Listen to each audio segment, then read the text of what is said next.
ये जगह बहुत महत्वपूर्ण है, तो मैंने सोचा यहीं से अपनी बात रख। आपकी जिद थी कि मैं गांव में आऊं, और आपकी जिद के आगे, आप तो मालिक है लोकतंत्र में, आपकी जिद के आगे कौन रुक सकता है। तो मैं भी यहाँ चला आया, लेकिन मैं आपको भक्त और गुलाम टाइप नहीं बनते देखना चाहता। जैसे अभी मैं आया तो हमारे साथी कहते वहाँ चप्पल लेके मत चढ़ो। मैं ये पूछना चाहता हूँ, ये बाबा साहब असली हैं या पत्थर के हैं? हैं? किस चीज के असली है, पत्थर के हैं? पत्थर का चाहे कोई भी हो, देवी देवता हो या बाबा साहब हो, वो आपको कुछ नहीं दे सकते हैं। और बाबा साहब ऐसे व्यक्ति हैं जो खुद ये कह के गए कि मुझे पूजने की नहीं, पढ़ने की जरूरत है। मैं मूर्तियों में नहीं, किताबें में हूं, लेकिन इस समाज ने उनको भगवान बना के उनके सारे विचारों का कत्ल कर दिया है। ये दुनिया की वो शख्सियत है जो दुनिया में सबसे ज्यादा पढ़े लिखे व्यक्ति थे। ये पढ़ लिख के हमें अधिकार देके गए। ये जो बनी, जहां बैठे हैं, मैंने अच्छे कपड़े पहने, आज हमें नौकरी करने का, बिजनेस करने का, पढ़ने का अवसर मिला, सम्मान स्वाभिमान का जीने का अवसर मिला। वो जो जीवन हम जी रहे हैं वो इनकी देन है। वो कैसे दिया इन्होंने? भक्ति करके। बताओ, क्या भक्ति करके दिया ये सब? नहीं। उन्होंने पढ़ लिख के ज्ञान हासिल किया और ज्ञान के बदौलत दिया। लेकिन आज हमारे लोग उनके विचारों पे ना चल के, उनकी भक्ताई करके, उनके पैर छू के सोचते हैं कि सफल हो जाएंगे। मैं आपको पूरी जिम्मेदारी से कहता हूँ, आप मेरे ऊपर भरोसा करते हैं? इनके पैर छू के, इन पे माला चढ़ा के आप में से कोई भी व्यक्ति कामयाब नहीं हो सकता। इनके नाम पे जय भीम के नारे लगा के, डीजे बजा के, नाच के आपका कभी भला नहीं हो सकता है। अगर आप कामयाब होना चाहते हैं तो इनके विचारों पे चलने का काम कीजिए और इनके विचारों को आगे बढ़ाने का काम कीजिए।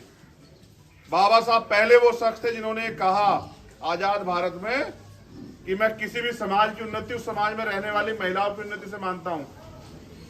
आप कच्छे में घूम सकते हैं, हमारी बहनें जो है वो पल्लू और इतना बड़ा घूंघट करके घूमेंगी। संस्कृति नहीं है, ये गुलामी है उनके ऊपर जो आप लोगों ने थोप रखी है। आप उनको बराबर का अधिकार नहीं देते, आप उनको अवसर नहीं देते कि वो भी बेटे की तरह जो है ना पढ़ के अपने जीवन के सपनों को पूरा कर सके। आप बाबा साहब के असली हत्यारे हैं, उनमें मैं भी हूं। आप याद करो, वो गोलमेज कॉन्फ्रेंस में गए हमारे लिए कि मैं अपने बच्चों को और अपने समाज को हक अधिकार दिलाना चाहता हूं। लेकिन आप याद करो कि वो जो हमारे लिए गोलमेज में गए, उनके बच्चे इलाज ना मिलने कारण मर गए। ये समाज क्या कर रहा था? अगर आपका कोई व्यक्ति आपकी लड़ाई लड़ने के लिए जयपुर जाए और उसका परिवार यहाँ भूख से या इलाज से मर जाए, तो आप जिम्मेदार हैं या नहीं, बताओ? तो जिन रहबरों के हमने जीते जी उनके बच्चों को वो मरे और हम लोग तमाशा देखते रहे, आज उनके जाने के बाद भी उनके विचारों कत्ल कर रहे हैं। मैं आप नौजवानों से कहना चाहता हूँ, क्या तो तय करके, मेहनत करके, ज्ञान लेके अपने पैरों पे खड़े होने के लिए तैयार हो जाओ, वरना इतिहास दोहरा रहा है खुद को। जिस गुलामी से बाबा साहब हमें निकाल के लेके आए, वो गुलामी हमारे ऊपर दोबारा थोपी जा रही है।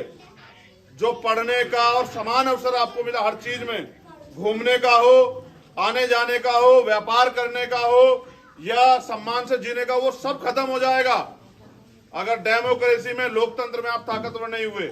ये राजस्थान है और मेरे आंसू सूख के यहाँ की घटनाएं सुनते हुए, कहीं महिलाओं को निवस्त्र किया जाता है, कहीं घर जलाए जाते हैं, कहीं मूछे रखने पे हत्या होती है, कहीं मटकी से पानी पीने पे हत्या होती है, कहीं कुछ, कहीं घोड़ी पे चढ़ने में, इतना अन्य अत्याचार, और फिर भी आप खुश हैं।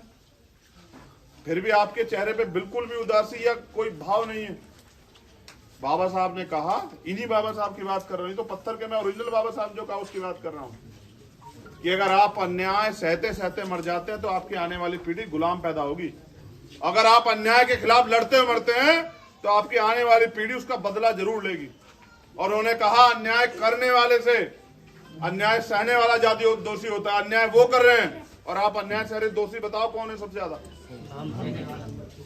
कुत्ते को भी अगर 10-20 बार धुतकार दिया जाए वो भी रिएक्शन कर देता। आप तो ऐसा समाज बन गए हो कि छिदते हो, पिटते हो, अपमानित होते हो, हत्या होती है, अन्याय अत्याचार जुर्म जाते होते और जवाब नहीं देते हो। जब तक आप लड़ना नहीं सीखोगे तब तक ये अन्याय अत्याचार खत्म नहीं होगा। मेरे जैसे 1000 लोग आपका जीवन नहीं बदल सकते, लेकिन अगर आप में से एक भी अपने पैरों पे खड़ा हो जाए और वो संघर्ष करे तो वो इस गांव का नहीं, इस जिले की तकदीर भी बदल सकता है। कब तक? अभी मैंने एक साथी से पूछा आते हुए मैंने कहा क्या करोगे? तो कह रहा कि मैं तैयारी कर रहा हूँ नौकरी की। अच्छी बात है, वो अपनी जिंदगी बदलना चाहता है, लेकिन वो नौकरी करके करेगा क्या? सिर्फ अपने परिवार का भला। अगर वो सामाजिक नहीं है, अगर वो अपने समाज के दुख दर्द को नहीं जानता, नहीं समझता, उनके लिए नहीं कुछ करना चाहता, तो उस नौकरी से अपना पेट पाल सकता है, समाज को आगे नहीं बढ़ा सकता। तो इसलिए मैं आपसे कहता हूं नौजवान साथियों, मुझे भी पूजना बंद करो। मैं आपको पैर छूने वाला समाज नहीं, पैर पकड़ने वाला समाज नहीं, पैरों पे खड़े होने वाला समाज देखना चाहता हूं। और पैरों पे नहीं होगा, 10 मिनट जय भीम के नारा लगाने से भी कुछ नहीं होगा, 10 मिनट बाबा साहब की बात करने से भी कुछ नहीं होगा, और इनके पैर छूने से भी कुछ नहीं होगा। मैं ये कह रहा हूं, जो आपके यहाँ सबसे ज्यादा विद्वान हो, 1 साल के लिए उनको इनके पैरों में बिठा दो। बताओ अगर उसको 1% भी ज्ञान मिल जाए, लेकिन इनके लिखी एक किताब को पढ़ के देखो तो आपको पता लगेगा कि उनके 4-4 बच्चे कुर्बान हो गए। उन्होंने भूखे रह के हमारे लिए लड़ाई लड़ी, उनकी पत्नी चली गई, उनका सम्मान चला गया, और उन्होंने कहा 56 में 6 दिसंबर को गए, लेकिन वो 18 मार्च को कहते हैं अपने जाने से कुछ दिन पहले कि मैं इतने अन्याय, इतने अत्याचार, इतने आरोप, इतना अपमान सा कि इस कारवा को यहां तक लेके आए कि आज आप अच्छा जीवन जी रहे हो।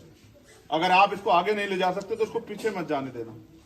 आज हम वापस धंसते जा रहे हैं, ना रोजगार है, ना महंगाई पे लगाम है, ना अच्छी शिक्षा मिल रही है, ना अन्य अत्याचार खत्म हो रहे हैं, फिर भी हम लोग नहीं जाग रहे हैं।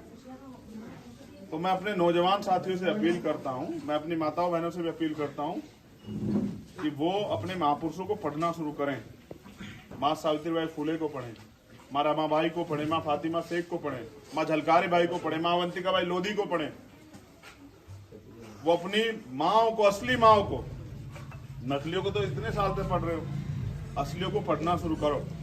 उनके